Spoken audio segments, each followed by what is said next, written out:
Izinkanlah saya membawakan sebuah renungan secara Katolik. Selamat mendengarkan. Memaknai proses hidup menuju kesuksesan.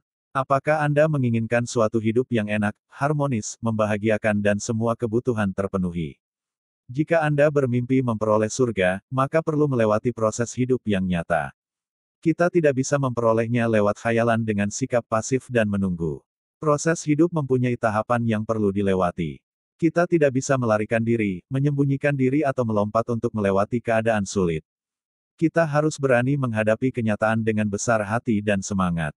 Bermimpi yang indah dan muluk-muluk tanpa mau melewati proses adalah tindakan kaum pemalas yang hanya ingin cari hidup enak tanpa berkorban. Perjalanan gereja yang didirikan oleh Yesus Kristus hingga mencapai jumlah umat paling banyak di dunia daripada agama-agama lain, karena telah melewati proses masa sulit. Gereja tidak pernah menyerah, tetapi terus berjalan dalam iman dan ketekunan. Gereja Kristus pada mulanya kecil tetapi dalam proses seiring dengan perjalanan waktu sepanjang zaman, Gereja Kristus yang kecil itu telah berhasil memperluas sabda Injil ke seluruh dunia.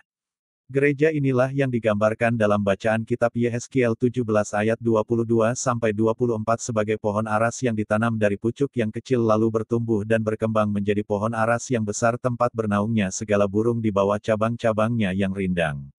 Untuk menjadi pohon yang besar dan rimbun membutuhkan proses yang harus dilewati dari waktu ke waktu. Proses untuk hidup dan bertumbuh untuk menggapai cita-cita yang diidam-idamkan perlu menghadapi dan melewati beberapa ketegangan dalam dunia nyata.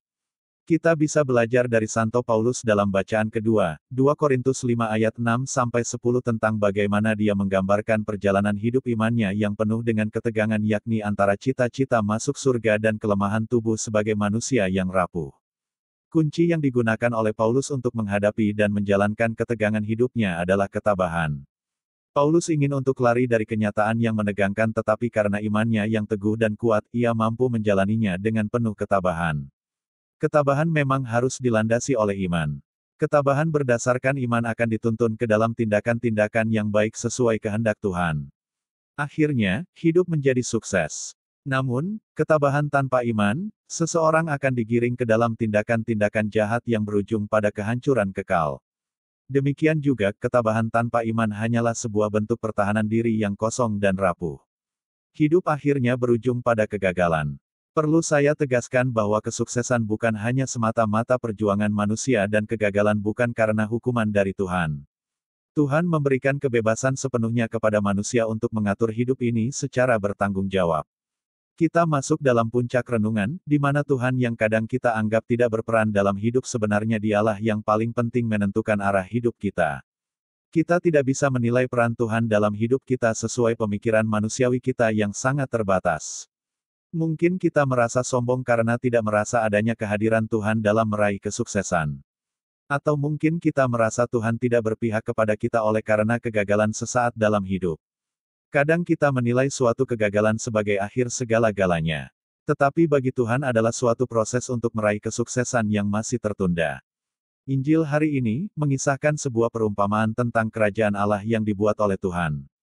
Kerajaan Allah seperti benih yang ditabur dan bertumbuh sampai berbuah lebat tanpa sepengetahuan penanamnya.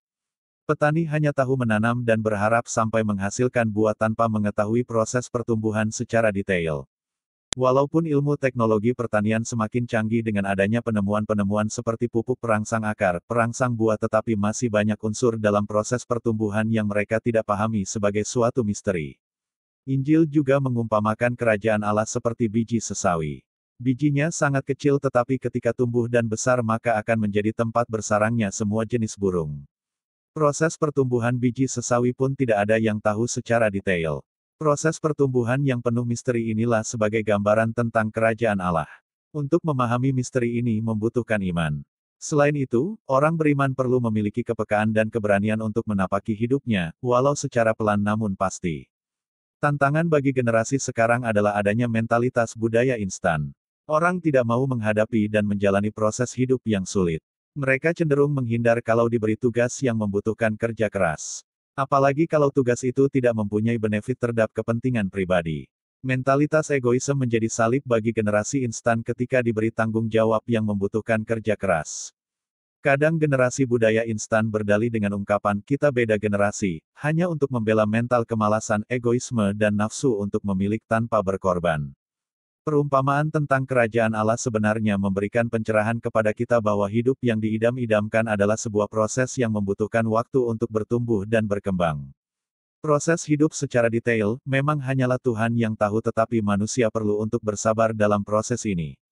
Manusia perlu berharap sambil berusaha sesuai kemampuan yang dimilikinya. Manusia perlu bekerja keras dengan penuh ketabahan dan harapan yang kuat. Semuanya ini tentu saja berlandaskan iman kepada Tuhan sebagai perancang kehidupan.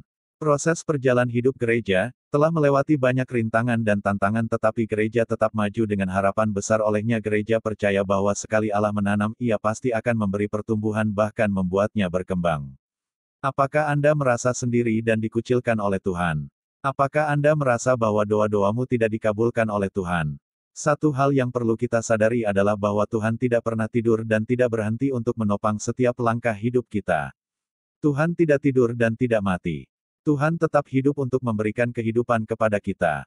Akhirnya, jalanilah hidup Anda dengan mengikuti setiap proses yang ada dengan penuh semangat.